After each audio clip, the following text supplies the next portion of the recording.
ഗ്രാമത്തിലും ഈ പ്രസ്ഥാനത്തെ തകർക്കാൻ സാധിച്ചിട്ടില്ല എന്നതാണ് 35 വർഷക്കാലം കഴിഞ്ഞ് ഈ പ്രസ്ഥാനത്തിന്റെ കഴിഞ്ഞകാല ചരിത്രങ്ങൾ പരിശോധിക്കുമ്പോൾ നമുക്ക് മനസ്സിലാക്കാൻ കഴിയുന്നത്.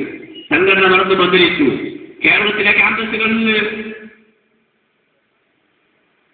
അക്രമ രാഷ്ട്രീയം വലിച്ചെറിയാൻ നമുക്ക് സാധിച്ചു.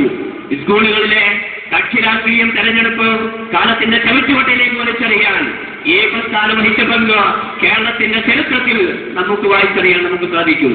കേരളത്തിലെ സ്കൂളുകളിലെ കക്ഷി രാഷ്ട്രീയം നിരോധിക്കണമെന്ന് ആദ്യമായി കേരളത്തിന്റെ മണ്ണിൽ പ്രമേയം പാസാക്കിയ ഒരു പ്രസ്ഥാനം അത് SSF എന്ന് പറയുന്ന ഈ പ്രസ്ഥാനമാണ്. മാത്രമല്ല ഹൈക്കോടതി, ബഹുമാനപ്പെട്ട കേരള ഹൈക്കോടതി സ്കൂളിലെ കക്ഷി രാഷ്ട്രീയം നിരോധിക്കപ്പെട്ടപ്പോൾ ആദ്യമായി കേരളത്തിലെ സ്വാഗതം ചെയ്ത ഒരു പ്രസ്ഥാനവും ഇന്നും അന്നും അത് SSF എന്ന് പറയുന്ന ഈ പ്രസ്ഥാനം മാത്രമാണ്.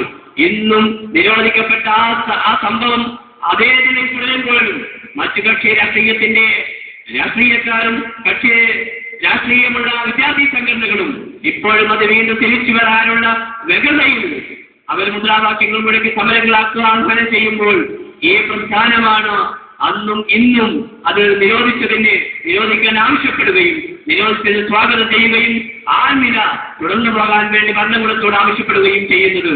അതുകൊണ്ട് തന്നെ ഈ പ്രസ്ഥാനം സമൂഹത്തിന്റെ മാതൃകയാണ്. ഒരു സ്കൂളിന്റെ സമരാഭാസങ്ങൾ മാത്രമല്ല, നമ്മുടെ ഗ്രാമീണ അവസ്ഥ നിങ്ങൾ ചിന്തിച്ചു നോക്കൂ.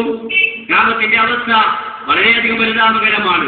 ആ പരിതാപകരമായ അവസ്ഥയിലേക്ക് സ്വന്തം വീട്ടിൽ വരെ സഹോദരൻ രാത്രിയാകുമ്പോൾ മദ്യപിച്ച് വരുന്ന ദൗർഭാഗ്യകരമായ ഒരു അവസ്ഥ നമ്മുടെ നാട്ടിൽ വളരെയധികം സജീവമായിക്കൊണ്ടിരിക്കുമ്പോൾ അവിടെയും SSFന്റെ പ്രവർത്തകന്മാർ പ്രബോധകരായി അവരെ സംസ്കരിച്ച് ഇസ്ലാമിന്റെ ഭാഷയിലേക്ക് കൊണ്ടുവരാൻ, സാംസ്കാരിക സമൂഹമായി വളർത്തിക്കൊണ്ടുവരാൻ ഈ പ്രസ്ഥാനമാവുന്നത്ര ശ്രമിക്കുന്നുണ്ട്.